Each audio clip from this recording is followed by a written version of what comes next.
cherche. Qui ça? Vous êtes qui? C'est pas ce que vous croyez. Alors qu'est-ce que je croive? J'ai des informations pour vous. Des informations qui pourraient compromettre des gens haut placés. On peut tromper 1000 fois personne. Ça suffit. Prenez ce dossier, vous prendrez bien assez vite. Ne cherchez pas à me trouver, vous trouverez rien. Ne cherchez pas non plus à me suivre, vous n'avez pas envie de savoir où je me rends.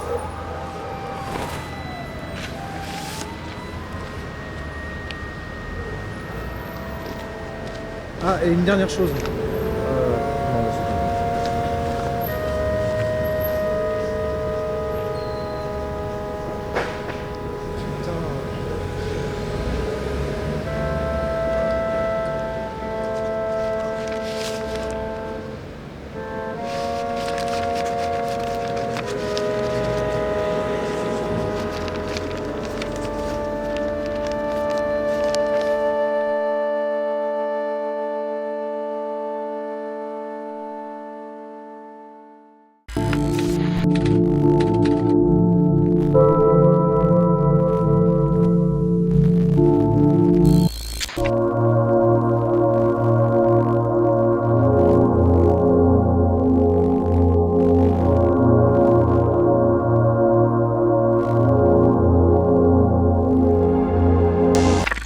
Notre histoire commence aux abords d'une route située près du lac Herman, au nord-est de San Francisco.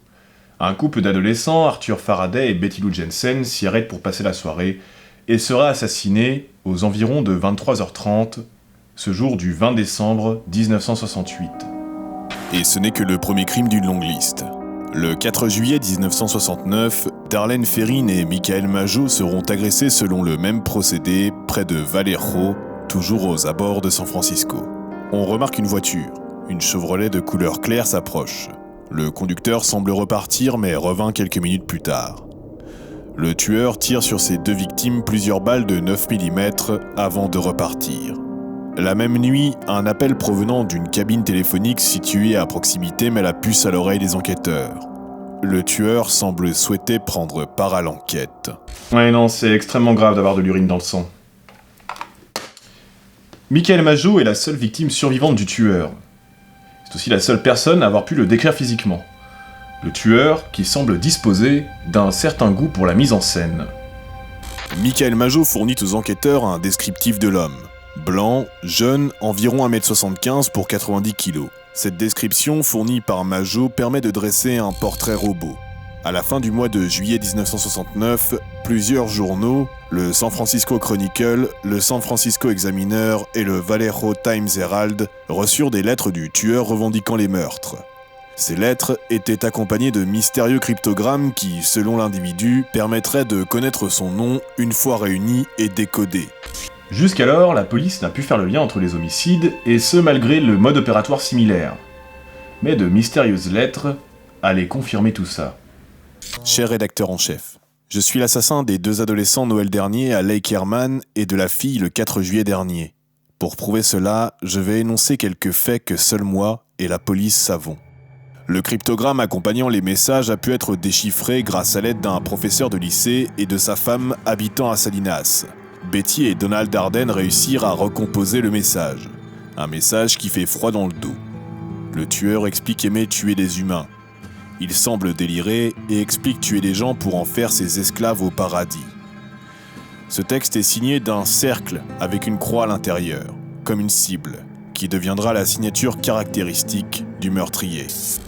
Quelques jours plus tard, au début du mois d'août, le San Francisco Examiner reçoit une nouvelle lettre livrant des détails sur les meurtres précédents et où le tueur se désigne pour la première fois sous un pseudonyme qui restera mythique, le Zodiac.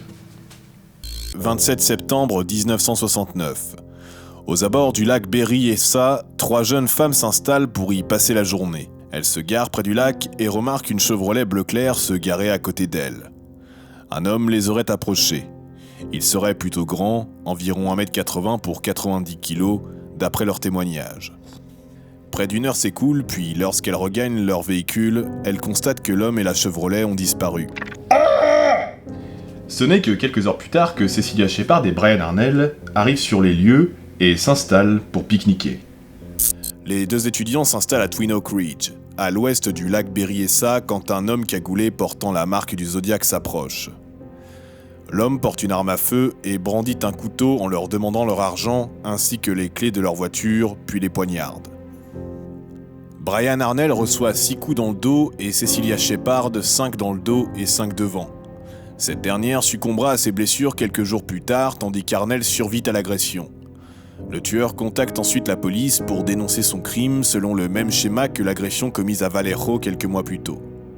C'est désormais clair, le Zodiac est en quête de notoriété. Quelques semaines plus tard, nous sommes à San Francisco et Paul Stein, chauffeur de taxi, prend en charge un homme à Union Square.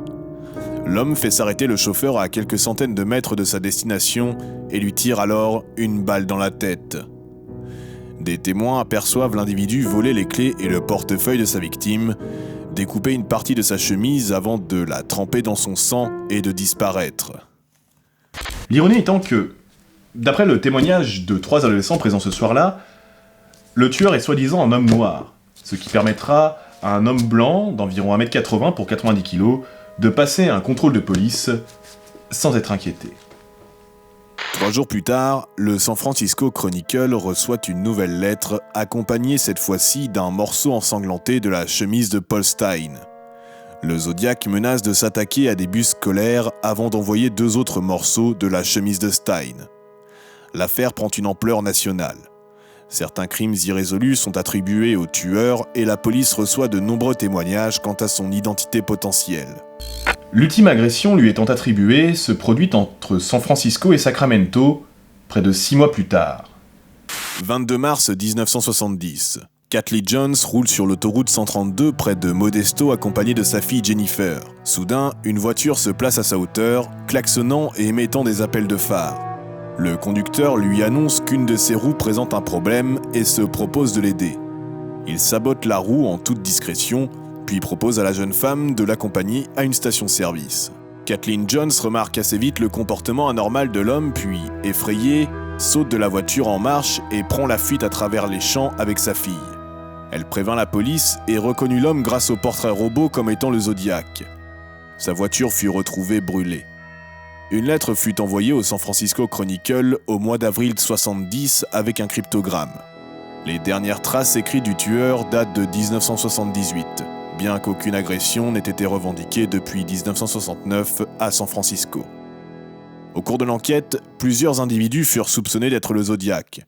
En 86, après la parution du livre Zodiac de Robert Gray Smith, des soupçons portèrent sur Arthur Lee Allen, coupable d'agression sur des enfants à Vallejo, bien qu'aucun lien n'ait pu être établi entre lui et les meurtres des années 60. On a aussi désigné un ancien militaire, Rick Marshall, formé à la cryptographie, qui a vécu dans la région entre San Francisco et Vallejo, mais là aussi, aucune preuve n'a pu venir confirmer sa culpabilité. De nombreuses autres théories ont été émises. Lien avec les meurtres de la famille Manson ou la théorie selon laquelle un certain Charles Collins, accusé par son propre fils, serait le tueur. Mais aucune de ces allégations n'a pu être confirmée à ce jour.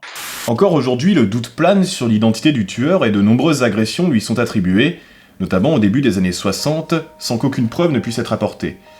Le mystère subsiste donc et l'affaire du Zodiac demeure l'une des affaires criminelles les plus dures à déchiffrer du XXe siècle.